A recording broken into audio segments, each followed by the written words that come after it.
ప్రార్థన చేసుకుందాం. ప్రభు సరదిలో కొంత సమయం కనిపెడదాం. ప్రభు నాతో మాట్లాడు ప్రభు,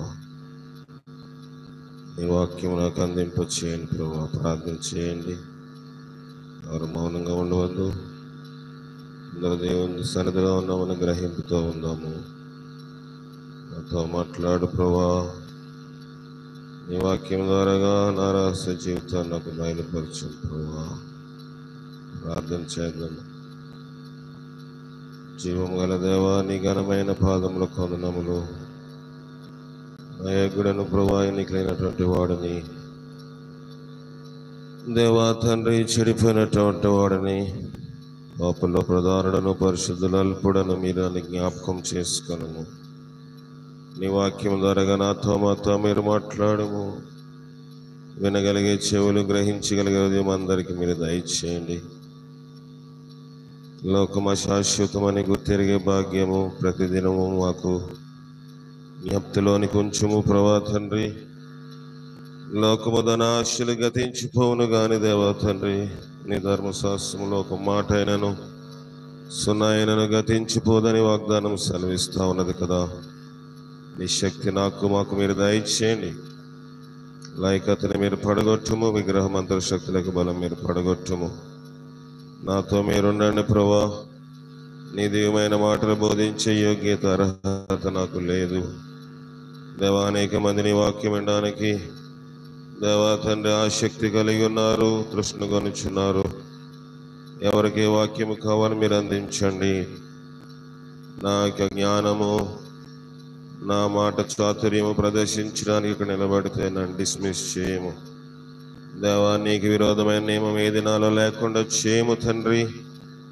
దేవా నన్ను క్షమించుము, నన్ను బలపరచుము దేవా తండ్రి. లోకంలో దేవా నీడుగా బ్రతికే కంటే దేవా మరణించి నీ రాజ్యంలో ప్రవేశించటం మేలు. నా యొక్క వాంఛ, నా కోరిక ఆ రీతిగానే ఉన్నది దేవా తండ్రి. మనుషులు పెట్టు దేవా తండ్రి నిందలకు అవమానములకు భయపడవద్దని మాటి మాటికి దేవా నీ వాక్యము ద్వారాగా నన్ను ఆదరిస్తూ బలపరుస్తున్న విధానముకై వందనములు దేవా. నీ శక్తి మాకు దయచేసి బలపరచుము తండ్రి. దేవా తండ్రి, దేవా నేను ఎలా ఉండాలో నాతో నాకు నేర్పించుము దేవా తండ్రి. దేవా నీ శక్తి నాకు దయచేయము, నీ బలం నాకు దయచేయండి దేవా, దయచేయండి ప్రభా తండ్రి. పౌలు కొరింథీయులకు రాస్తూ అనేక పర్యాయములు ప్రయాణములోను, నదుల వల్ల ఆపదలోను, దొంగల ఆపదలోను, అన్య జనుల వల్ల ఆపదలోను అభ్యంతరములు కలక మానవగానే ఏ మనుషుని వల్ల అభ్యంతరమా మనుషునికి శ్రమ అన్నావు. నటన భక్తి మాకొద్దు ప్రభా, నటించే జీవితం మాకొద్దు. మనుషుల కోసమే భక్తి చేయనివద్దు ప్రభా తండ్రి. వేషధారి దేవాన్ని వాగ్దానం సెలవిస్తూ ఉంది. వేశ్యులకైనను నీ రాజ్యంలో స్థలం ఉంది కానీ వేషధారులకు నీ రాజ్యంలో చోటు లేదని లేఖనము తేటగా ఘోషిస్తూ ఉన్నది. వేషధారి జీవితం మాకు తీసివేయము తండ్రి. దేవాన్ని సేవలో ఆయాసము కలిగించేవారు అనేక మంది ఉన్నారు దేవా. వారి యొక్క మనస్తత్వాలు మార్చుము, వారి యొక్క నడవడి మార్చుము, వారి గ్రహింపును మీరు మార్చండి. వాక్యం బోధించిన వరకే దేవ అవుతుంది కానీ ఎవరు దాన్ని అవలంబించలేని గుడ్డితనంలో ఉన్నారు ప్రభా. దేవా తండ్రి, దేవా నేను ఎక్కడ మోషే వలె వ్యసన పడనివద్దు ప్రభా తండ్రి. దేవా ఏలియా ఎలీషాలు దేవా తండ్రి యెహోవా నామమున ప్రార్థన చేస్తున్నప్పుడు మనుషులకు ఎన్నో ఇబ్బందులు వచ్చాయి, ఇరుకులు వచ్చాయి తండ్రి. అలాంటి ప్రార్థన నాలోనికి రానివద్దు ప్రభా. దేవా తండ్రి ఆశీర్వాదం వచ్చినమే కానీ శాప వచ్చిన నా నోటానికి రాకుండా మీరే నా నోటిని మీరు ఖాయము బలపరచుము తండ్రి. ప్రయాసతోనూ కష్టముతోనూ తరచు జాగరములతోనూ ఆకలి దప్పులతోనూ తరచు ఉపవాసములతోనూ చలితోనూ దిగంబరత్వంలో ఉంటిని. ఇంకా చెప్పవలసినవి అనేకము ఉన్నవని దేవా కొరింథీయులకు రాస్తా ఉన్నాడు కదా. నీ సహాయము నీ కాపుదల చేత నన్ను మమ్మల్ని నింపండి. ఉదయకాల సమయంలో నాతో మాట్లాడము. ప్రార్థన ఎడల ఆసక్తి లేని వారితో మాట్లాడము. ఆరాధనకు సమయం రాయని వారితో మీరు మాట్లాడము. ఉపవాస ప్రార్థనలో ఉండలేకుండా వారితో మీరు మాట్లాడము. దైవజనులతోటి సంప్రదించలేని వారితో మీరు మాట్లాడము. దైవజనులతో కలిసి ప్రార్థన చేయలేని వారితో మీరు మాట్లాడము. పైకొక లేక లోపలకు ఉండి వారితో మీరు మాట్లాడము తండ్రి. అనేక విషయములు నాకు తేటగా నీ దర్శనము ద్వారాగా ప్రార్థనలో నాకు బయలుపరుస్తా ఉన్నావు దేవా తండ్రి. ఇలాంటి వారి మధ్య నేను ఎంతో విధముగా సేవ చేయాలో, ఎలాగ దేవా నా ప్రవర్తనను, నా భక్తి జీవితం కాపాడుకోవాలకు నేర్పించు. ఎవరి వల్ల నా భక్తి జీవితం నష్టము చేర్చుకోనివ్వదు, నేను ఆయాసపరుచుకోనివ్వదు. మనుషులు చూసి నేను పరిచయలోకి రాలేదు, కేవలము నీవు పిలిచేవని ఈ పరిచయలో నిలబడుచున్నాను ప్రభా తండ్రి. దుఃఖము కలిగించి వారికి దేవా తండ్రి, వారి దుఃఖం వల్ల వారి శాపగ్రస్తులు కాకుండా సహాయము దయచేసి బలపరచుము. నీ ఆత్మచేత నన్ను మమ్మల్ని నింపి మీరే మహిమ ఘనత పొందమని మా ప్రభును రక్షకుడైన క్రీస్తు ద్వారా అడిగి వేడుకొనుచున్నాం పరమ తండ్రి, ఆమేన్. ఆరాధన గీతంలో 205వ పాట పాడుకుందాం. 205 నాదు జీవమాయనే నా సమస్తము. 205వ పాట. నాదు జీవమాయనే నా సమస్తము, నా సర్వస్వం యేసుకే. నాదు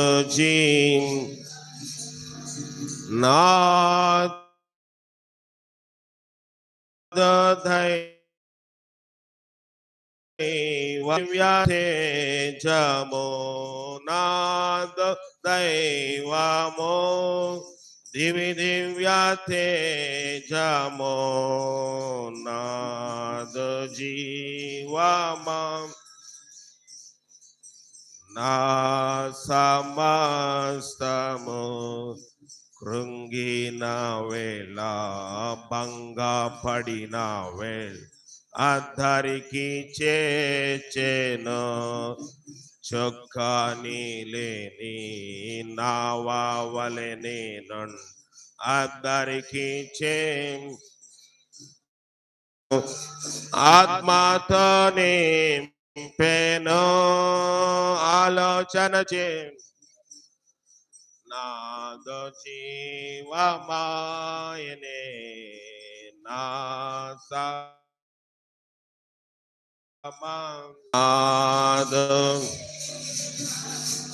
కింద. సాతాను ఖైదీ నైకుములు చున్నవే, విడిపించే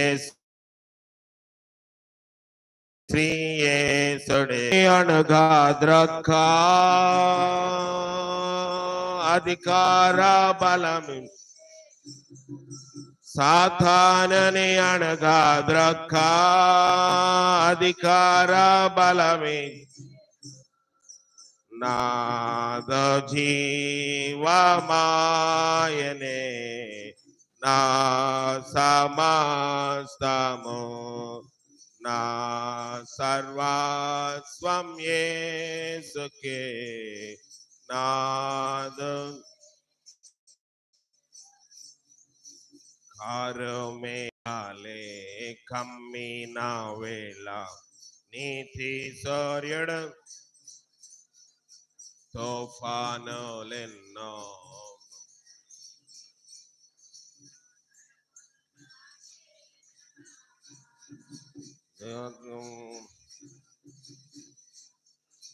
వేళ, సూర్యుడు నడపోను తుఫాను.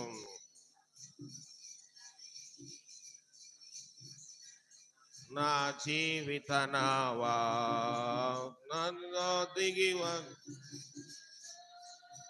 తరలిపోదము ప్రభునితో, త్వరలో ప్రభు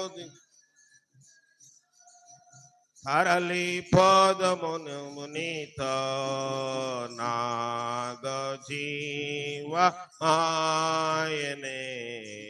నా సమస్తము, నా సర్వస్వం యేసుకే. నాదు నాద దైవము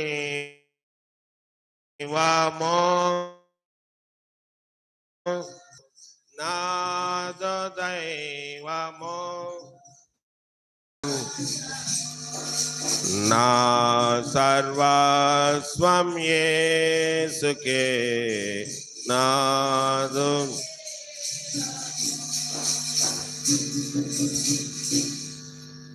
వచ్చిన వారందరూ మీ మొబైల్స్ ఫ్లైట్ మోడ్లో పెట్టండి, లేకపోతే స్విచ్ ఆఫ్ చేయండి. మీ మొబైల్స్ ఫ్లైట్ మోడ్లో కానీ స్విచ్ ఆఫ్ కానీ చేయండి. ఎందుకంటే నెట్వర్క్ మనము దీని మీద ఆధారపడి ఉన్నాం కనుక మొబైల్ నెట్వర్క్ మీద వేరే విధముగా అనుకోవద్దు. మీ మొబైల్స్ ఫ్లైట్ మోడ్లో కానీ స్విచ్ ఆఫ్లో కానీ పెట్టండి. దేవుని వాక్యం చూసుకుందాము. అంతకుముందు మీ అందరికీ ప్రత్యేకమైన వందనాలు. లైవ్లో వాక్యం వింటున్న వారు కూడా ప్రత్యేకమైన వందనములు. దాని వరకు ప్రకటన, ఒకవేళ లైవ్ సరిగా రాకపోతే దేవుని సేవకురాలు అక్కడ వాక్యం చెప్పవలసిందిగా ప్రభు పేట మనం చేస్తూ ఉన్నాం. యాకోబు రాసిన పత్రిక 4వ అధ్యాయము. యాకోబు రాసిన పత్రిక 4వ అధ్యాయము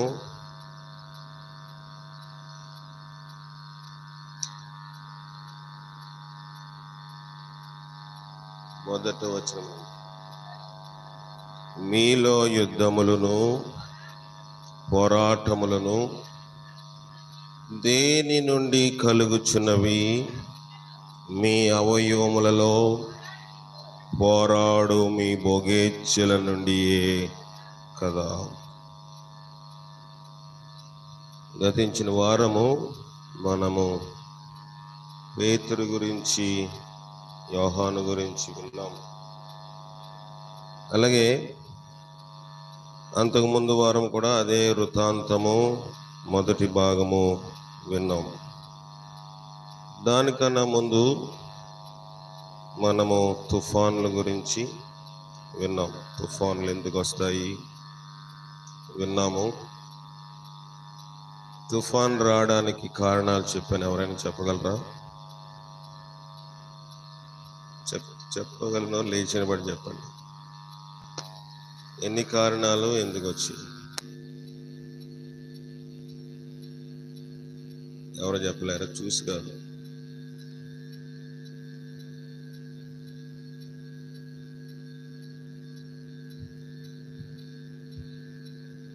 చెప్పలేరు ఎవరను? పోయిన వారం కూడా ప్రశ్న అడిగాను, చెప్పలేకపోయారు అక్కడ కూడా. కనుక వాక్యం వింటున్నారు కానీ ప్రయోజనం లేదు. మీకు వాక్యము చెప్పడానికి ఎన్నో గంటలు ప్రార్థన చేసి సిద్ధపడి వాక్యం బోధిస్తూ ఉన్నాం. తుఫాన్లు 3 రకాలు. ఒకటి క్రమశిక్షణ కోసము, రెండవది కాపుదల కోసము, మూడవది కిరీటము కోసము. క్రమశిక్షణ కోసం వచ్చినప్పుడు మనము ప్రార్థన ఏ రీతిగా చేయాలంటే, కరుణ కోసము, దేవుని యొక్క ఇది కోసం మనం ప్రార్థన చేయాలి. కిరీటము కోసము మనకి తుఫాను వచ్చినప్పుడు కనుదృష్టి, దేవుని యొక్క కనుదృష్టి మన మీద ఉండేలాగా ప్రార్థన చేయాలి. అయితే మరి మూడవ తుఫాన్ ఏంటి? రెండవ తుఫాన్ కాపుదల కోసం వచ్చినప్పుడు కృప కోసం ప్రార్థన చేయాలి. మొదటిది క్రమశిక్షణ కోసము కనికరము, కాపుదల కోసము కృప. మూడోది కనుదృష్టి కోసము ఏంటది? కిరీటం కోసము కనుదృష్టి. విషయాలు మనం జ్ఞాపకం ఉంచుకోవాలి. గుడ్ ఫ్రైడేకి నేను 7 కొండల గురించి చెప్పాను. 7 కొండలు ఎవరైనా నిలబడి చెప్పగలరా? 7 కొండలు ఎవరైనా నిలబడి చెప్పగలరా? చెప్పలేరా? 7 కొండలు, ఒక్కొక్క కొండ గురించి చెప్పుకుంటూ వచ్చాను. కనుక ఈ దినములో వాక్యము వింటున్నారు కానీ విడిచిపెట్టేస్తున్నారు. వాక్యము చెప్పింది అంత వ్యర్థమే. మనం అన్నైక మందిమి దేనికోసం వస్తాం? ప్రార్థనకి. ఆరోగ్యం బాగోవాలి, వ్యాపారం బాగోవాలి, ఉద్యోగం బాగోవాలి, ఇల్లు కట్టుకోవాలి, పెళ్ళిళ్ళు అవ్వాలి, గర్భం కావాలి, వీటి కోసం వస్తున్నాం. ఇవన్నీ వ్యర్థము అని పేతురు చెప్పాడు. బుధవారం నేను వాక్యం చెప్పాను. అంతకుముందు పోయిన బుధవారం వారు తమ చరాస్తురాస్తులమ్మి అపోస్తుల పాదముల దగ్గర పెట్టారు. వారు ఎంతో ఎంతో ఆశీర్వాదం చూసి అప్పుల్లో ఉన్న వారికి అప్పులు తీర్చారు, పెళ్లి లేని వారికి పెళ్లికి సహాయపడ్డారు, ఖైదీలో ఉన్న వారిని విడిపించడానికి వారి ఆర్థిక స్థితిని ఉపయోగించారు. అనేక రకములుగా మనుషులు ఉపయోగపడినట్లుగా మనం చూస్తూ ఉన్నాం. కనుక వాక్యం వింటున్నాము కానీ గ్రహింపు లేని వారుగా ఉంటూ ఉన్నాం కదా. ఈ గ్రహింపు మనకు రానంత కాలం మనలో నూతన ఆత్మ ప్రభావము జరగదు. అతిశయించడానికి చెప్పడం లేదు కానీ నేను దినమందు కొంతమందికి తెలుసు, కొంతమంది తెలిసినా తెలియనట్టు ఉండొచ్చు, కానీ నేను వివాహ దినం అయినప్పుడు మరి ఆదివారము ఈ శనివారము ఇక్కడే ఉండాలని దేవుని సేవకురాలు కూడా ఆశపడ్డారు. నేను అన్నాను, నన్ను అడిగినప్పుడు నేనేం చెప్పను. వివాహ జరుపుకోవడము యోగ్యమైతే ఇక్కడ ఉండు, దేవుని సేవ కోసం పరిగెత్తాలంటే వెళ్ళు అని చెప్పాను. అప్పుడు ఆమె చెప్పింది, వివాహము దినము అంత ప్రాముఖ్యమేమి కాదు, గొర్రెపిల్ల వివాహోత్సవమునకు మనుష్యులను ఎదుర్కోలింప చేయడమే అసలైన వివాహ దినము, కనుక సేవ కోసం వెళ్తానని ఆమె బయలుదేరి వెళ్ళడం జరిగింది. ఇవన్నీ మేము త్యాగం చేస్తున్నామనో భక్తి చేస్తున్నామని కాదు, కానీ దేవునిలో పరిపూర్ణంగా ఎదుగుతున్నప్పుడు లోకం ఆటోమేటిక్గా వదిలేస్తుంది మనిషిని. ఒక గొట్టమునకు మట్టి పట్టింది అనుకోండి, ఇనప గొట్టమునకు, దాన్ని పొయ్యిలో పెడితే ఆ మట్టి కడగకుండానే వదిలేస్తుంది, రాలిపోతుంది. అలాగే దేవుడు యొక్క వాక్యము అగ్ని వంటిది. ఇంకా లోకం మనల్ని పట్టుకొని ఉందంటే కారణము మనం నిజమైన కొలిమిలోని కాల్చబడటం లేదు. బంగారము కూడా మట్టిలో నుంచే వస్తుంది, కానీ దాని కొలిమిలో పెట్టి దాన్ని తయారు చేసే కంసాలి గోల్డ్ స్మిత్ పెట్టినప్పుడు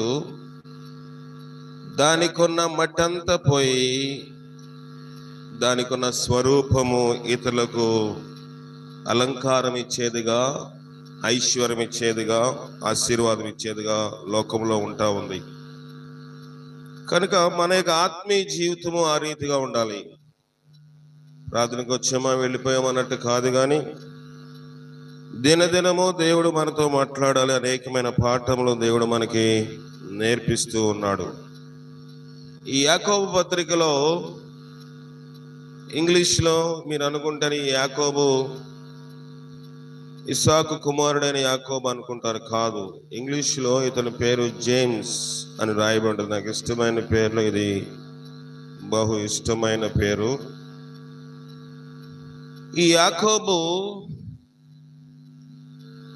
ఈ యొక్క వృత్తాంతం మనము ఇద్దరము చూడలేదు, కానీ ఈ యొక్క 4వ అధ్యాయము తరచు నేను చదువుతూ ఉంటాను. దాంట్లో ఆఖరి వచనంలో అనేక పర్యాయములు మీతో నేను మాట్లాడాను.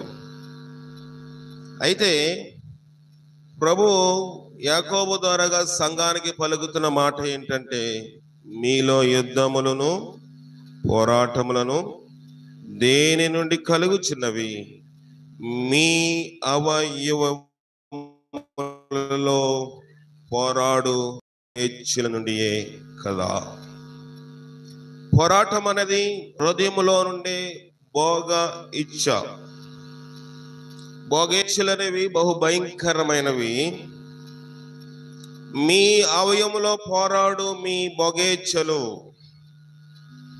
మనుషులు అనుకోవచ్చు భోగము. భోగము అంటే అర్థం ఏంటంటే శరీర సంబంధమైన కామ విలాస సంబంధమైన కోరికలే భోగేచ్ఛలని మనుషులు అనుకుంటున్నారు. కానీ ఇతరులకు మనం ఆకర్షంగా ఎందుకు కనబడాలనుకుంటాం? ఇతరులకు ఆకర్షించాలని ఎందుకు మనం అనుకుంటాం? ఇతరులకు ఆకర్షంగా కనబడినప్పుడు ప్రభువు అన్నాడు, ఒక స్త్రీతోటి ఒక పడక గదిలోనో రహస్యముగానో వ్యక్తిగతముగానో సంబంధము కలిగితేనే పాపము కాదు, గాని ఆమెను మోహము చూపు చూస్తే ఆ క్షణమందే ఆమెతో వ్యభిచారము చేసినట్లు. ఈ మోహపు చూపు రావడానికి కారణం ఏమిటి? ఒక పురుషుడు ఒక స్త్రీని మోహపు చూపుతో చూడడానికి కారణం ఏంటి? ఇవాళ నేను చాలా ఓపెన్ గా మాట్లాడతాను, చాలా ఆవేదనతో నేను మాట్లాడతాను. మనము బయటకు వచ్చినప్పుడు మన వస్త్రధారణ ఎలాగుంటుంది? ఇతరులకు మన అవయవంలో చూపించే రీతిగా వస్త్రధారణ ఉంటే అది లోకములో మనకి యుద్ధము, పోరాటము. ఇంత పెద్ద మెడెట్టుకుని ఒక స్త్రీ జాకెట్ కుట్టించుకుంటే ఆమె క్రైస్తవురాలు కాదని చెప్పడానికి నేను సిగ్గుపడతా ఉన్నాను. నీ దేహము కప్పుకోలేనప్పుడు, నీ దేహమును ఇతరులకు చూపించే విధముగా నీ వస్త్రములు ఉన్నప్పుడు ఎదుటి వ్యక్తికి భోగేచ్ఛలను, శరీరేచ్ఛలను, కామోద్రిక్తను రేపితే నీవు కూడా అదే శిక్షా విధిలో ఉన్నావు. క్షమించాలి మీరు. నేను ఎవరిని ఉద్దేశించి మాట్లాడటం లేదు. క్రైస్తవ ప్రపంచం ఈ రీతిగా నాశనం అయిపోతా ఉంది. శరీరము కనిపించే విధముగా. నేను బాల్యకాలంలో చూసాను అనేక సార్లు, ఎవరైనా నాయన దగ్గరికి రక్షణ పొందవలసి వచ్చినప్పుడు నాయన అమ్మగారు కూర్చుని, స్త్రీలైతే మొదట వాళ్ళు జాకెట్లు కట్ చేయించేసేవారు. అది పొట్టు చీర మీద జాకెట్ కానివ్వండి, విలువైన చీర మీద జాకెట్ కానివ్వండి, ఆ జాకెట్ కట్ చేయించేవారు. ఎందుకంటే ఆమె శరీరము ఆమెకు భర్తకు తప్ప ఎవరికి కనిపించకూడదు. పోరాటము స్టార్ట్ అవుతుంది శరీరేచ్ఛల వల్ల అని చెప్తా ఉన్నారు. అలాగని పురుషులు ఏమి కాదంటారా? పురుషులు కూడా 2-3 బటన్స్ తీసి నిలబడతారు. ఎందుకు? తమ ఛాతి ఇతరులకు కనబడాలా? అలాంటప్పుడు వస్త్రం వేసుకోవడం ఎందుకు? లోపల వేసుకున్న దుస్తులు, లోదుస్తులు ఇతరులకు కనిపించే విధముగా పురుషులు కానివ్వండి, స్త్రీలు కానివ్వండి, ఈ దినములోని ప్రభు వాక్యము తేటగా చెప్తా ఉంది. నీ వస్త్రం విషయమై జాగ్రత్తగా ఉండమని చెప్తా ఉంది. ఈ బటన్స్ తీసేవాళ్ళే కాదు, టోన్ జీన్ అంటే చిరిగిపోయిన జీన్స్ వేసుకునే వారు కూడా అదే దుస్థితి. చిరిగిపోయిన బట్టలను వెలపెట్టి కొంటా ఉన్నారు. అవసరమా క్రైస్తవ ప్రపంచానికి? లోకమునకు మనకి ఏమైనా వ్యత్యాసము, తేడా కనబడతా ఉందా? నిండు వస్త్రము లేనప్పుడు దేవుడు సైతము ఏదెను తోటలో ఆదాము అవ్వకు వారు చేయించుకున్న వస్త్రములు తీసివేసి నిండు వస్త్రమును వారికి ధరింపజేశాడు. ఆదాము అవ్వ కూడా సగం సగము చాలి వస్త్రములు వేసుకున్నారు. దేవునికి అది ఇష్టముగా అనిపించలేదు. మీ అవయములు పోరాడు మీ భోగేచ్ఛల నుండియే కదా. శ్రమ వస్తుంది అనుకుంటున్నాం, నేను కానుకిస్తున్నాను, లేకపోతే నేను ప్రసంగం చేస్తానని అనుకోవచ్చు, ప్రార్థన చేస్తానని అనుకోవచ్చు, అనేక మందికి నేను ఆశీర్వాదకరంగా ఉంటున్నానని అనుకోవచ్చు. కానీ ప్రభు మాట సెలవిస్తుంది, మీ అవయములో పోరాడు మీ భోగేచ్ఛల నుండియే కదా. ఎక్కడ శిష్యులు ఆకలైనప్పుడు అక్కడ జొన్న కండలు, కార్న్, ఇంగ్లీష్ లో కార్న్ అని ఉంది, అక్కడ జొన్న కండలు కనబడినప్పుడు, జొన్న బొద్దులు కనబడినప్పుడు అవి టకటగా తెంపి ఒలుచుకొని తినేస్తా ఉన్నారు. పక్కన గమనించేవారు అన్నారు, అయ్యా మీ శిష్యులకు మినిమం కామన్ సెన్స్ లేదు, వారు కనీసం గ్రహింపు లేని వారుగా ఉన్నారు, వారు కనీసము భోజనము చేసే ముందు చేతులు కడుక్కోవాలని వారికి మినిమం జ్ఞానము లేదు అంటే ప్రభు అన్నాడు, బయట నుండి లోపలికి వెళ్ళేది మనిషిని అపవిత్రపరచదు గాని లోపల నుండి అనగా మనిషి హృదయంలో వచ్చినది మనిషిని అపవిత్రపరచను. ఇక్కడ యాకోబు కూడా ఇదే బోధన బేస్ చేసుకుని మీలో యుద్ధములో పోరాటము దేని నుండి కలుగుతున్నవి, మీ లోపల నుండి బయలు వెళుచున్న మీ అవయములో పోరాడు మీ భోగేచ్ఛల నుండి కదా. మీరు ఆశించుచున్నారు గాని మీకు దొరకటం లేదు, నరహత్య చేయుదురు, మత్సరపడదురు గాని సంపాదించుకొనలేరు, పొట్లాడుదురు గాని యుద్ధము చేదురు గాని దేవుని అడగనందున మీకేమీయో దొరకదు. దేవుని అడగము, ప్రభా నా స్థితి ఏంటి, ప్రభు ఇచ్చే వరకు వేచి ఉండలేము, ప్రభు ఇచ్చే వరకు మనము దాని విషయమై ఆత్రుత పడి అడగలేము. యాకోబు తల్లి అయిన రెబెకా చేసింది అదే. ప్రభు ఆమెకు ఒక వాగ్దానము చేశాడు. వాగ్దానం ఏమిటంటే, నీ చిన్న కుమారుడు నీ పెద్ద కుమారుడి కంటే ఆశీర్వాదకరముగా ఉన్నతమైన స్థితిలో ఉంటాడు. ఇప్పుడు వాగ్దానం ఇచ్చిన దేవుడు నమ్మదగిన వాడా కాదా? ఖచ్చితంగా నమ్మదగిన వాడే. వాగ్దానం ఇచ్చిన దేవుడు ఖచ్చితంగా మాట్లాడుచున్న దేవుడే గనక మాట్లాడిన ప్రకారమే దేవుడు ఇద్దరు బిడ్డలను ఇద్దరు కవలలో కడుపులో ఉన్న రీతిగా బయటికి వచ్చారు గనుక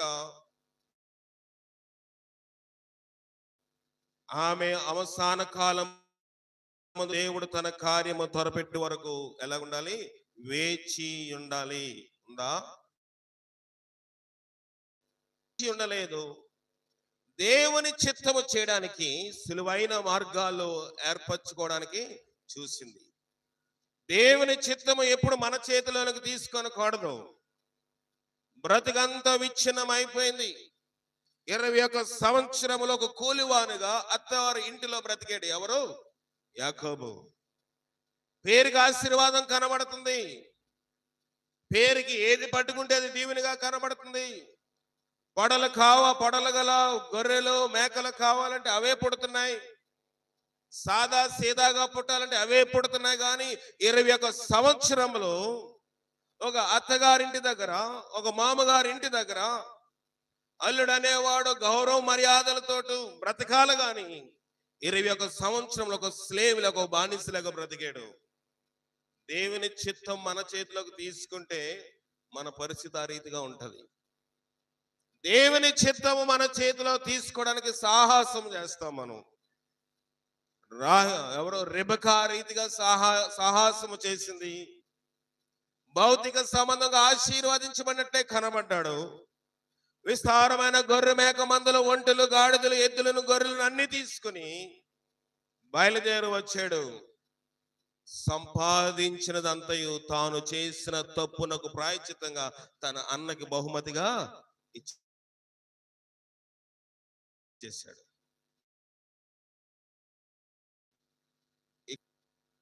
ఇక్కడ యాకోబు చెప్తున్న మాట ఏంటంటే, మీరు చేస్తున్నారు, మీరు మత్సరపడుతున్నారు, ఎవరైనా ఎక్కువ కలుగుతుంటే అసూయ పడుతున్నారు, మీ మాటల వల్ల ఇతరులను ఆయాసము చేస్తా ఉన్నారు. కనుక ఏం జరుగుతుందంట, మీకు చేసుకున్న తన 2 కుమార్తెలు వివాహము చేసుకున్నప్పుడు తన ఇంటి అంతటికి యజమానుడిగా ఉండవలసిన వాడు ఇంటి అంతటికి దాసరకం చేయవలసి వచ్చింది. పోనీ దాసరకం చేశాడు, సంపాదించాడు, ఏమైనా కూడేసుకున్నాడా? అన్న అతన్ని చంపేస్తాడన్న భయంతో తన ఆస్తినంతటిని అన్నగారి గిఫ్ట్ గా ఇచ్చేసాడు. చూడండి 3వ వచనం మనం చూసినట్లయితే, మీరు అడిగినను మీ భోగముల నిమిత్తము వినియోగించుటకై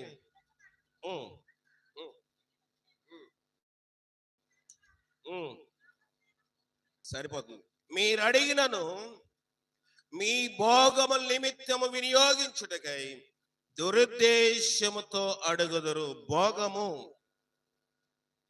రకరకమైన భోగములు ఉంటాయి. శరీర భోగములు, ఇంకా విలాసములు. మంచి ఇంట్లో ఉండాలి, లేకపోతే మంచి కారు కావాలి, మంచి బైక్ కావాలి, లేకపోతే ఇంకేమి కావాలి, మంచి వస్త్రములు కావాలి. ఇవన్నీ భోగములే. ప్రభా నాకు ఇది దయచేయి అని అడిగినప్పుడు, ప్రభా ఇది నీ దయచేస్తే నేను ఇతరులకు ఆశీర్వాదకరంగా ఉంటాను అని ప్రార్థన చేయట్లేదంట.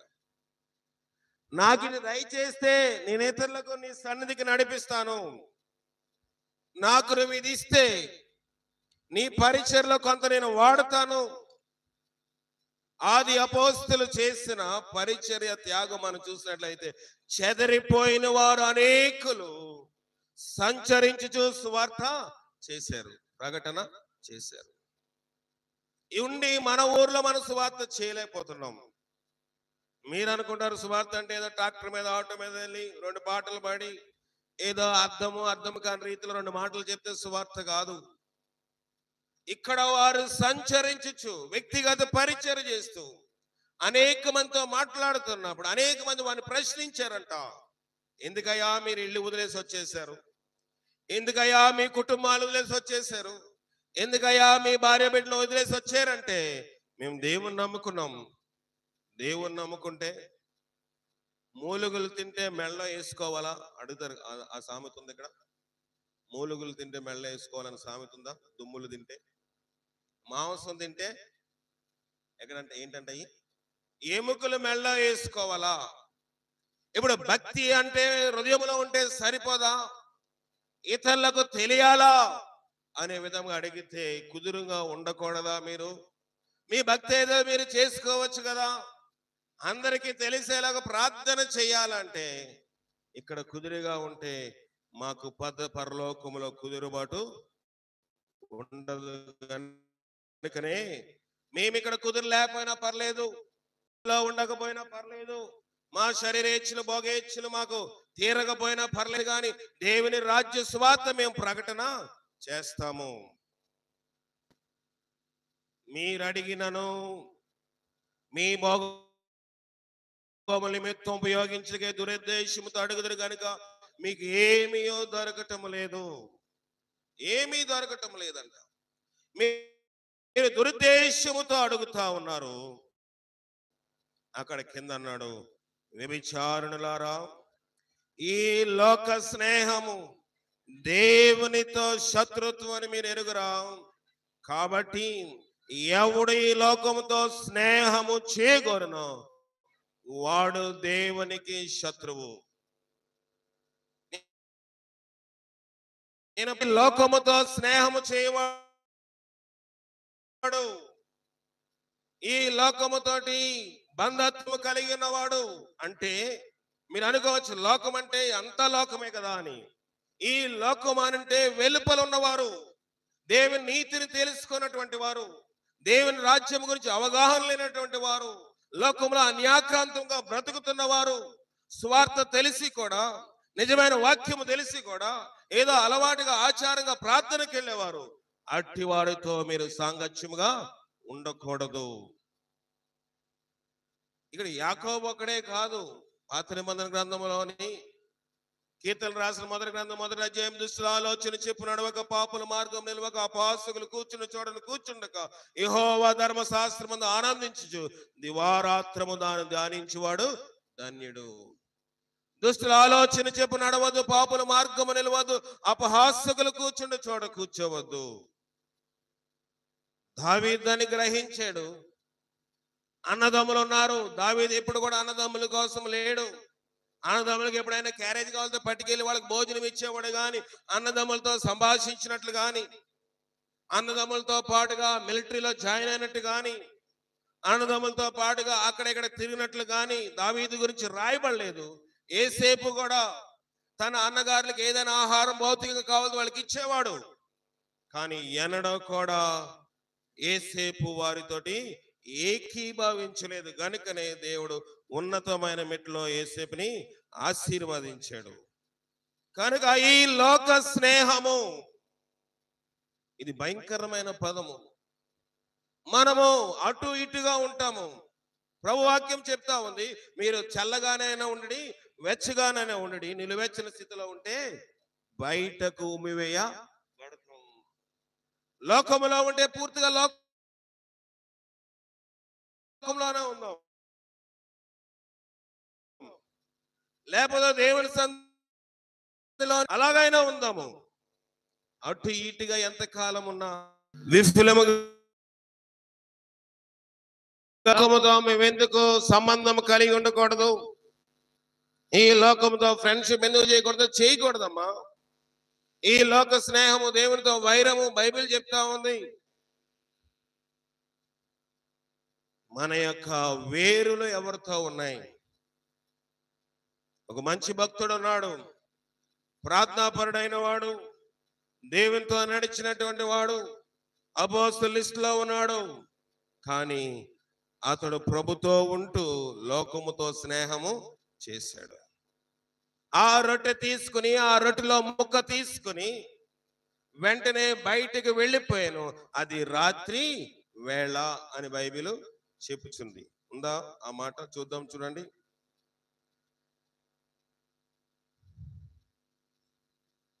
దేవుని వాక్యంలో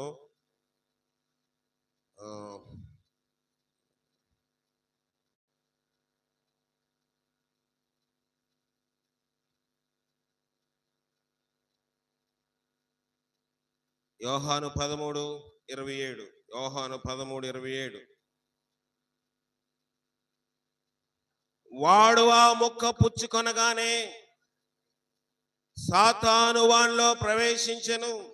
యేసు, నీవు చేయించినది త్వరగా చేయమని వానితో చెప్పగా, ఆయన ఎందు నిమిత్తము ఆయనతో అలాగూ చెప్పును. అది భోజనం కూర్చుని వాని ఎవనికి తెలియలేదు.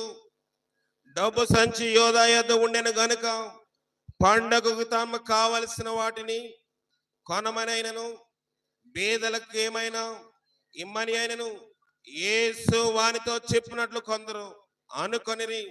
వాడు ఆ ముక్క పుచ్చుకొని వెంటనే బయటికి వెళ్ళెను. అప్పుడు రాత్రి వేళ ఇంటిలో నుంచి బయటికి వెళ్ళవలసిన అవసరత ఇస్కరియోతు యోధాకి ఏముంది? ఆ ముక్క పుచ్చుకొనగానే చాలా మంది అనుకుంటారు, బలారాధన తీసుకోకపోతే మేము పరిశుద్ధులము కాదు అనుకుంటారు.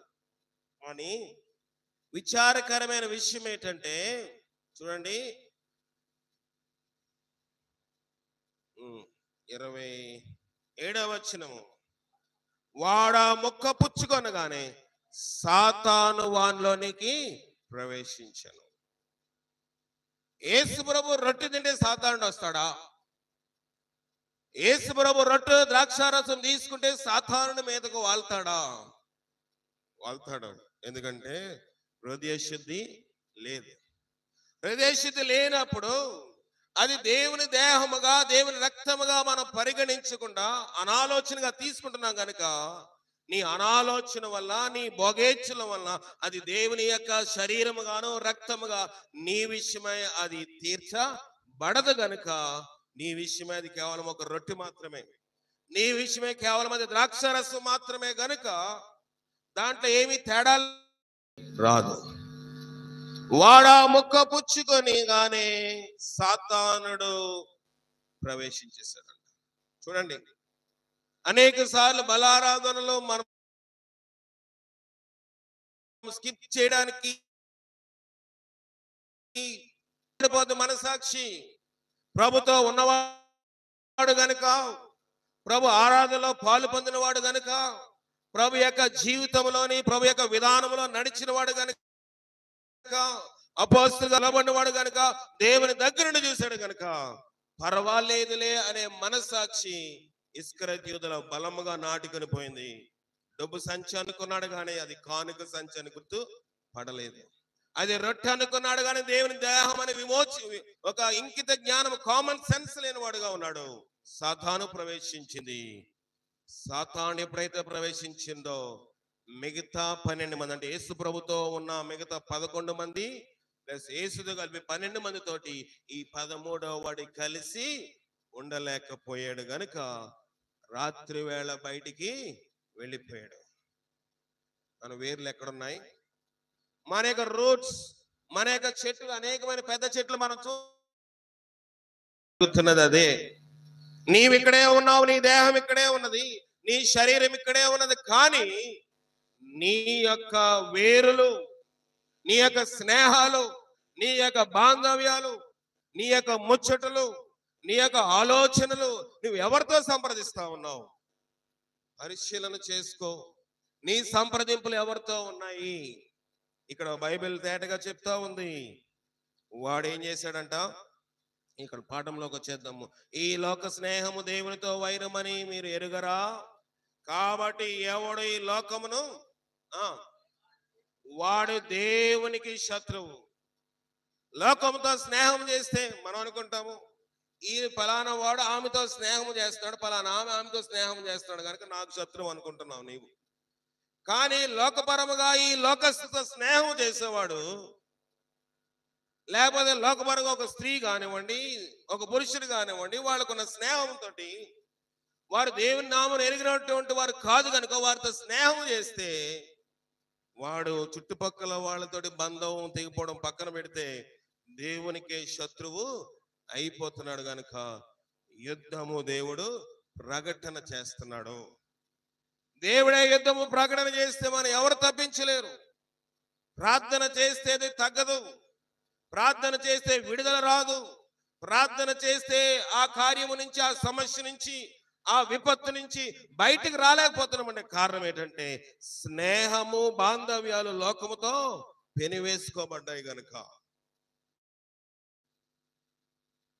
తర్వాత మనం ఇంకా చూసినట్లయితే ఆయన మన యందు నివసింపజేసిన ఆత్మ మత్సరపడినంతగా అపేక్షించినని లేఖనము చెప్పినది వ్యర్థమని అనుకుంటున్నారా? చూడండి, ఈ ప్రశ్న అందరికీ ఉంటది, ఉండదా? మళ్ళీ చదవమా. ఆయన మన యందు నివసింపజేసిన ఆత్మ మత్సరపడినంతగా అపేక్షించినని లేఖనము ఆత్మగా ఆరాధించారు. కొవ్వొత్తులతోనూ దండలతోనూ మరియ మెళ్ళలోని పూసలేసి ఆరాధించవలను. ఈ బైబిల్ అలా ఉందేమో. ఆత్మగారుగా ఆయన ఆరాధించేవారు ఆత్మతోనూ. వస్తు సంబంధమైన ఆరాధన చేయడానికి దేవుడు నా దేవుడిని ప్రకటించిన క్రీస్తు విగ్రహము కాదు. విగ్రహముల యొక్క దాంట్లోని అపవిత్ర, దాంట్లో దేవుని నామముకు మహిమ లేదు. అక్కడికి వెళ్ళి గుండె గీకించుకుంటే దేవుని నామానికి మహిమ లేదు. తీర్పు అయ్యా నీ సేవకుడు చెప్పాడు కదా, లోకమంతా ఇలాగా నడుచుకుంటుంది, ఈయనొక్కడే కొత్త బోధ తీసుకొస్తాడు కదా అని ధనవంతుడు పళ్ళు పటపట కొరికాడు. అప్పుడు కొరుకుతావు, ఇప్పుడు కాదు. అప్పుడు ధనవంతుడు, అయ్యా తండ్రివైన అబ్రహామా, ఆ లాజరును పంపించు. లాజరు పేదవాడుగా ఉంటే కొరుపులు కుక్కలు నాకుతా ఉంటే సంతోషిస్తా ఉంటే ఈడిదేం భక్తిరా? భక్తి అంటే ఉన్నతమైన మెట్లో ఉండాలి కదా. భక్తి దూషించావు. నేటి దినం ముందు అతడు నెమ్మది పొందుచున్నాడు, నువ్వు యాతన కనుక అజ్ఞానుల వలె కాక జ్ఞానుల వలె ఉండినట్లు చూసుకొని మన దేవుని వాగ్దానం సెలవిస్తా ఉంది. విగ్రహారాధన సమస్తమైన కీడులకు మూలం. ప్రేమ స్వరూపిగా మనలో నివసింపజేసేది ప్రేమ కదా. ఆయన ఎందుకు ఇంత కఠినంగా ఉంటుందో నివసింపజేసిన ఆత్మ మత్సరపడినంతగా అపేక్షించిన ఆయన లేఖనము చెప్పించున్నదని ఆయన పవని క్రియలు 7వ వచనము. కాబట్టి దేవునికి అపవాదిని నల్ల డ్రెస్ వేసుకుని పెద్ద కొమ్ములు పెట్టుకొని వికారమైన వికృత ఆకారంతో అటు ఇటు ఎగురుతూ వస్తాడు అనుకుంటాం. సాతాను వచ్చాడు ప్రభు దగ్గరికి. వచ్చి పేతురు అన్నాడు, అయ్యా ప్రభువా, నీకు మరణమే రాకూడదు, నీకు మరణం సంభవించకూడదు, నీకు అలాంటి లోక సంబంధమైన బాధలు, వేదనలు, ఆయాసములు కలగకూడదు అన్నప్పుడు సాతాను వెనక్కి పొమ్ము. నాకు బాధ కలక్కు ఎదిరించండి. ఎదిరించగలుగుతున్నావా? సాతానుడు వేసుకుని ఎదిరించలేకపోయాడు. ఎవరు? ఇస్కరియోతు యూదా. సాతాను దానిని ఎదిరించవలసిన బాధ్యత నీపై నాపై ఉన్నది. అంటే మనం భోగేచ్ఛల నుండి మూలం దాన్నే పట్టుకున్నాడు. అపవాదే కావాలనుకున్నాడు. సంపాదించుకొని తన ప్రాణం పోగొట్టుకుని వారికి ఏమి ప్రయోజనము లేదు కదా, ప్రయోజనం లేదు. చెట్టు గురి పెట్టుకున్నాడు, నేలను పడాడు, పొట్ట పగిలి స్థానంలోనో చివరి స్థానంలో పెట్టి స్థానంలో లోకము దేనికి ఇచ్చినా చూద్దాం. మనసుకులారా, మీ హృదయములను పరిశుద్ధపరచుకుని పాపులారా మీ చేతులను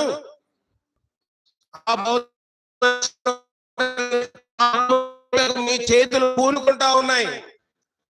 అక్రమమైన వాటిని పట్టుకోవడానికి తాకడానికి నీ చేతులు, దాన్ని శుభ్రం చేయడానికి సర్ఫెక్స్ అనేది బ్రవా, దాన్ని శుభ్రం చేయడానికి సంతూర్ మైసూర్ శాండ్ లో ఆ సొబ్బో ఈ సొబ్బో లేదు ప్రభు అంటే, ప్రభు అంటున్నాడు నా రక్తము ఉచితముగా మీకు ఇవ్వబడుతుంది. నా రక్తం ఉచితంగా ఇచ్చేగా అయిపోయాయి ఎర్రగా అయిపోయి మనస్సు కొంచెం సమయము మనసులారా వచ్చేయాలి. అప్పుడు దేవుడు మనలను వచ్చేయాలి. అప్పుడు దేవుడు మనలను మీ ఉండాలి.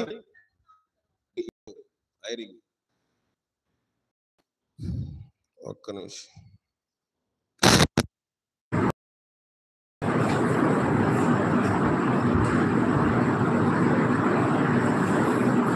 సరే, వస్తుంది లేదంటే సార్ ఇక్కడ ఎన్నో వచ్చిన చదువుతాము.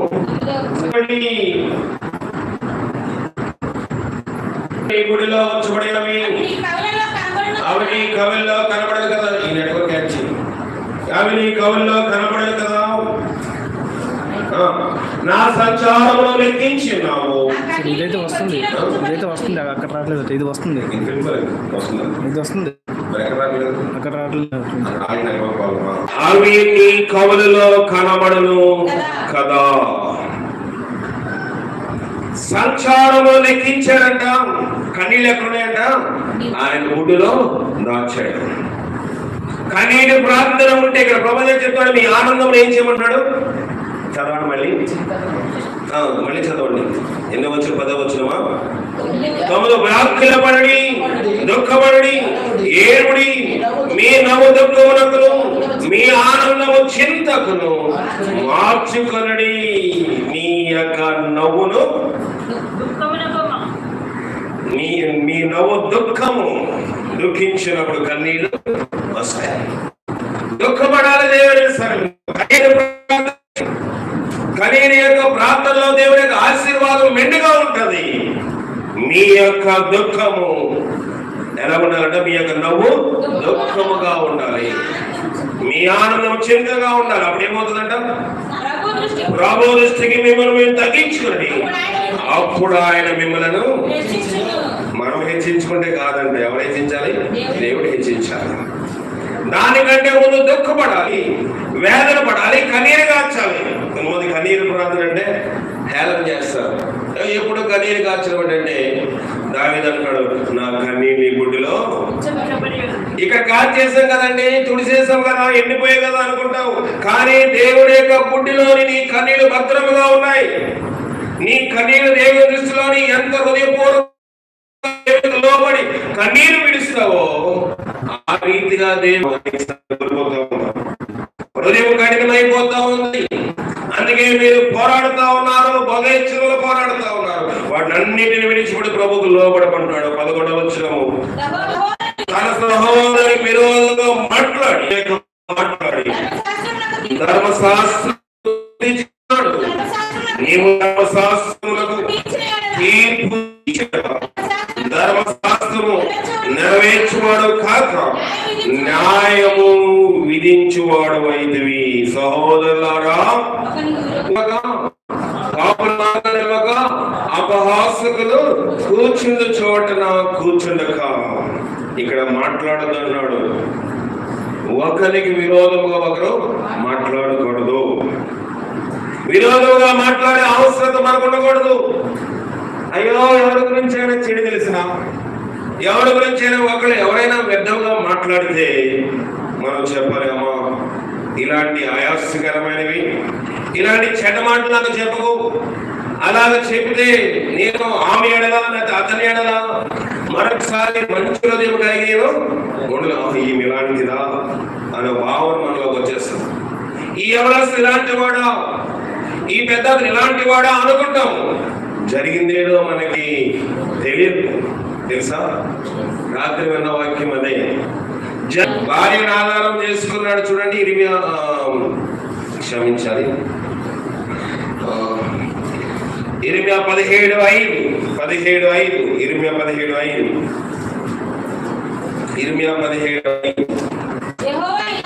యెహోవా ఇలాగు సెలవిచ్చుచున్నాడు, శరీరం తమకు ఆధారం తొలగించుకుని వాడు శాపగ్రస్తుడు. ఏం చేశారంట? ఆశ్రయించారు, శరీరం ఆధారముగా చేసుకున్నారు. తమ హృదయం యెహోవా యొద్ద నుండి తొలగించాడు. వాడు ఏమైపోయాడంట? శాపగ్రస్తుడు. ఫోటోలు చేసింది అదే. అక్కడ ఏం జరిగిందో అతనికి తెలియనప్పుడు ఫోటోగ్రాఫర్ మొట్టమొదటిగా ఆలోచించవలసింది ఏంటంటే, ఏ సేవ మీద ఫోటోగ్రాఫర్ భార్య నింద వేయక ముందు ఎవరి మీద వేసింది? మనల్ని నవ్వులు పాలు చేయడానికి, ఎగతాళి చేయడానికి, ఆ హెబ్రీని తీసుకొచ్చి మన ఇంటి గుట్టు రట్టు చేయడానికి ఇలాంటి వాడిని కొని ఇంటిలోని పెట్టాడు. మొదట అతన్ని శంకించి, మొదట అతను చేసిన విధానాన్ని శంకించినప్పుడు అయ్యో ఈమెలో నీతి లేదు. ఫోటోగ్రాఫర్ నిజంగా ఆ హెబ్రీని తీసుకొచ్చి ఇంట్లో గుట్టంతా రట్టు చేయాలని పెట్టాడా? కాదు కదా. ఎందుకు పెట్టాడు? అతని వల్ల దేవుని ఆశీర్వాదం చూసాడు కానీ ఇంట్లో పెట్టాడు. ఇంట్లో పొలంలో పనిచేసేవాడు, తర్వాత పెరట్లో పనిచేసేవాడు, ఇప్పుడు ఇంట్లోనే పనిచేస్తా ఉన్నాడు. అతను దేవుని ఆశీర్వాదం పెట్టాడే. నేను ఉద్దేశించిన ఉద్దేశం ఒకటి, నా భార్య తలంచిన ఉద్దేశం వేరుగా ఉంది కనుక ఈమె మాటలోని నిగ్రత లేదు, ఈమె మాటలో సత్యం లేదు, ఈమె అబద్ధం పలుకుతున్నది ఏంటి? దాని విషయంలో ఏసేపును కూర్చోబెట్టి కూడా మాట్లాడలేదు. అతను బహుగా కోపగించుకుని రౌతున్నాయి. ఏసేపుని ఈడ్చుకుంటూ వెళ్ళిపోయి చెరసాల్లో పెట్టేశాడు. శరీరాన్ని ఆధారం చేసుకున్నాడు, నదులను ఆధారం చేసుకున్నాడు. ఎప్పుడైతే ఏసేపులోకి వెళ్ళిపోయాడో మళ్ళీ ఎలాంటి ప్రతి ఇబ్బంది, ప్రతి ఇరుకు, అశాంతి, అసమాధానం అన్ని వచ్చేసాయి. సహోదరునికి విరోధంగా మాట్లాడేవాడు ధర్మశాస్త్రములకు విరోధంగా మాట్లాడుచు తీర్పు తీర్చుచున్నాడు గనుక నువ్వు ధర్మశాస్త్రం తీర్పు నియమించి న్యాయం విధించువాడు ఆయనే రక్షించుట. నేడైన రేపైన ఒక పట్టణముకు వెళ్ళి అక్కడ సంవత్సరం మీకు తెలియదు మీ జీవన ఏపాటిది, మీరు కొంతసేపు అంతా మాయమైపోయి ఆవిరి వంటి రేపైనను నేడైనా ఒకనొక పట్టణములకు పోయి అక్కడ కొంతకాలం ఉండి వ్యాపారము చేసి లాభము ఏంటంట వ్యాపారము చేసి. చాలా మంది, నేను ఎవరు విమర్శించలేదు కానీ కుటుంబాలను విడిచిపెట్టేసి డబ్బు సంపాదించడం కోసము ఇతర దేశంలో వెళ్ళి నా భర్తకు భార్య అక్కడ వ్యవహారం వేరు, అక్కడ సంబంధాలు వేరు. దేశం విడిచిపెట్టి భార్యలు ఎంతో మంది ఇతర దేశంలో వెళ్ళి అందరూ అలాంటి వారని చెప్పడం అపవాదం పంపించారండి, ఫలానా దగ్గర మోసపోయిందని వెళ్ళి తిరిగి రావటం లేదని. ఏమైందంటే అక్కడ ఒక సంబంధం పెట్టిన అక్కడే ఆమె సెటిల్ అయిపోయింది, డబ్బు పంపిస్తుంది. మీ జీవన ఏపాటిది, మీరు కొంతసేపు కనబడి అంతలో మాయమైపోవు. ఆవిరి వంటి వారే కనుక ప్రభు చేతమైతే మనం బ్రతికి ఇందని ఇది అని చేతు అని చెప్పుకోవాలి. ఇప్పుడైతే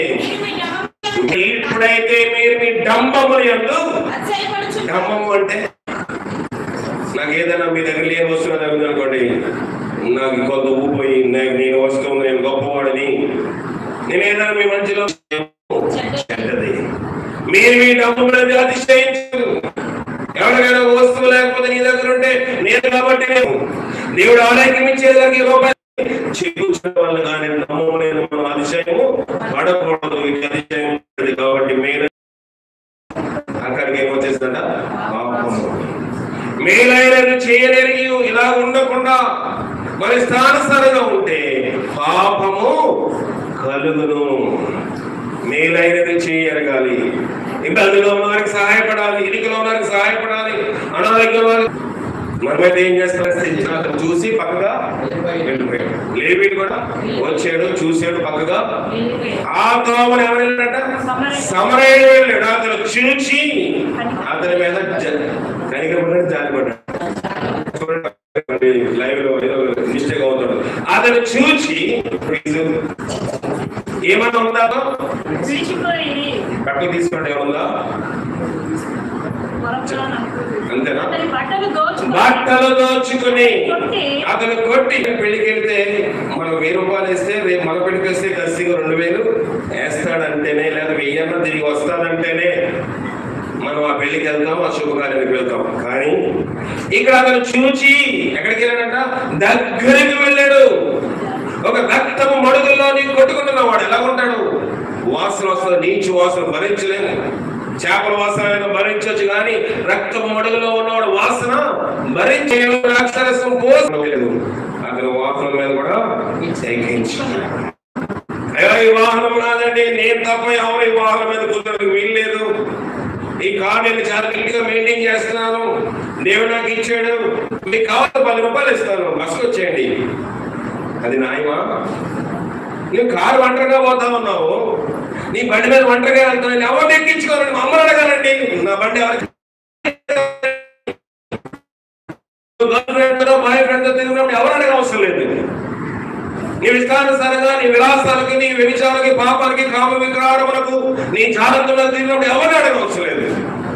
కానీ మంచి చేయడం కోసం మాత్రం నేను బండి ఎక్కించుకోవాలండి, అడగాలండి. కానీ నీకు కావాలంటే నేను 20 రూపాయలు ఇస్తాను, బస్సుకు వచ్చేయి. అది న్యాయం కాదు. మేలైనది చేయలేని అటు చేయకుండా పాపము వాక్యాలను సెలవిస్తా ఉంది. అతను తన వాహనం మీద ఎక్కించుకుని పోడుకోను ఇంటి దగ్గర చేర్చి అతనిని పరామర్శించాను. వాక్యం ఏమిటంటే, అతను నాది కాదు అని వదిలేస్తే ఆ దొంగల చేతిలో చిక్కులు వాడి ప్రాణం కాదని కలిసిపోయింది. అవునా కదా? వదిలేశాడా? ప్రాణాన్ని కాపాడాడు. అంబులెన్స్ లేవు ఆ రోజుల్లో, 108 లేవు, ఎమర్జెన్సీ సర్వీస్ లేవు, బళ్ళు లేవు. అతని మీద అతను గాడిద మీద ఎక్కించుకున్నాడు. కొర ప్రాణంతో ఉన్నవాడిని గాడిద మీద కూర్చోబెట్టగలిగాడంటే అతను ఇచ్చిన ఫస్ట్ ఎయిడ్ పని చేసింది.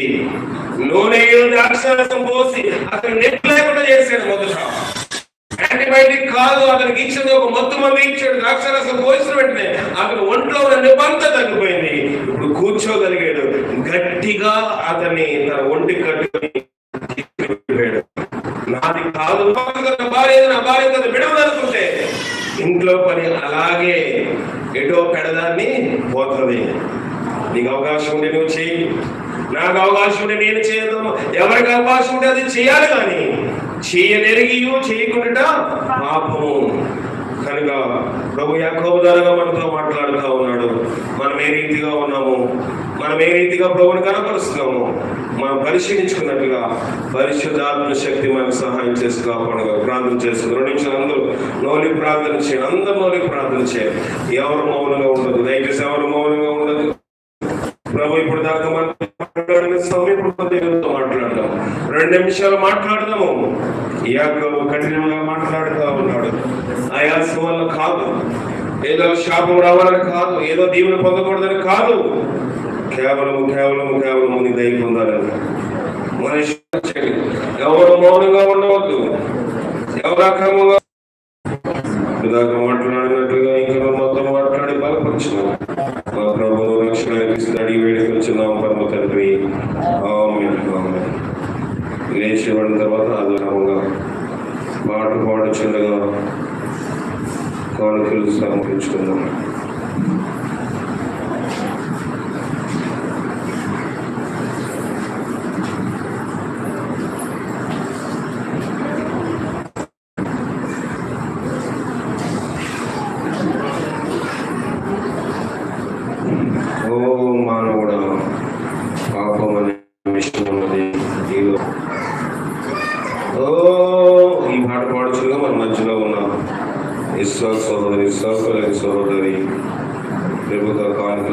గారు, అలాగే గాంధీనగర్లో సహోదరు ఆనర్ గారు కానుకలు స్వీకరిస్తారు.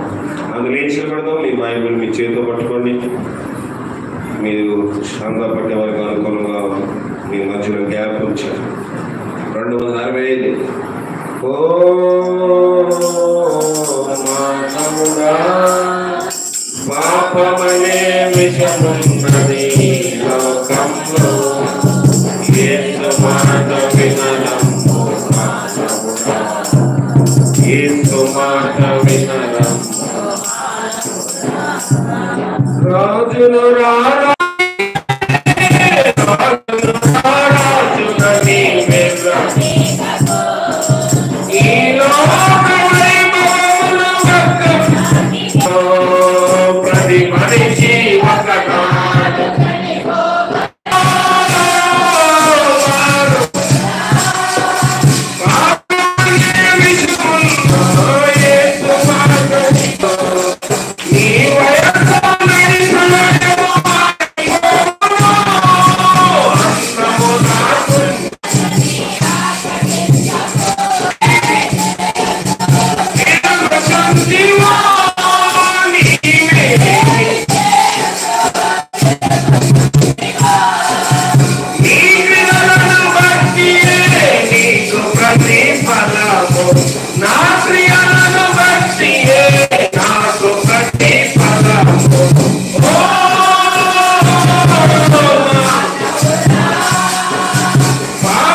మనిషి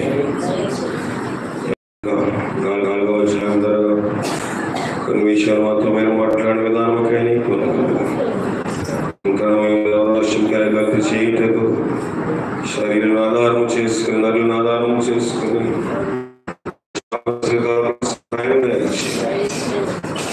నేను చేయు చేయకుడు పాపం అన్నావు. నేను లోకం అపవాదితో మీరు పోరాడి దేవునికి లోపడమన్నావు. అట్లీస్ట్ లో మేము కూడా సహాయం దయచేసి బలపరచు. మా ప్రభువు రక్షకుడైన క్రీస్తు అడిగి వేడుకొంచున్నాం. మన పరమతండ్రి అయిన దేవుని యొక్క ప్రేమ, కుమారుడైన యేసు వారి క్రీస్తు వారి కృప, పరిశుద్ధాత్మిక సహవాసం ఇప్పుడు ఎల్లప్పుడూ సదా మనకు తోడై నడిపించి కాపాడను గాక. చిన్న ప్రార్థన లేవ ప్రత్యేకమైన ప్రార్థన చేయగల కుటుంబం కోసం కోరింది ప్రార్థించండి. జీవముల దేవ, మా సహోదరి మా దూర ప్రాంతంలో ఉన్నది ఎక్కడున్నప్పటికీ ఈ సంధికి వెళ్ళగలిగే కుమార్తెగా చేయము. ఆమెను బలపరచము. ఐకతను విగ్రహమంత్ర శక్తులకు మన మీద పడగొట్టము. దర్శించము. శక్తి దయచేసి ఆమె ఇబ్బందులు ఎదుర్కోవాలని అనుకుంటాం. మన మీద ఆత్మీయ శరీరంలో నడిపించి బలపరచము.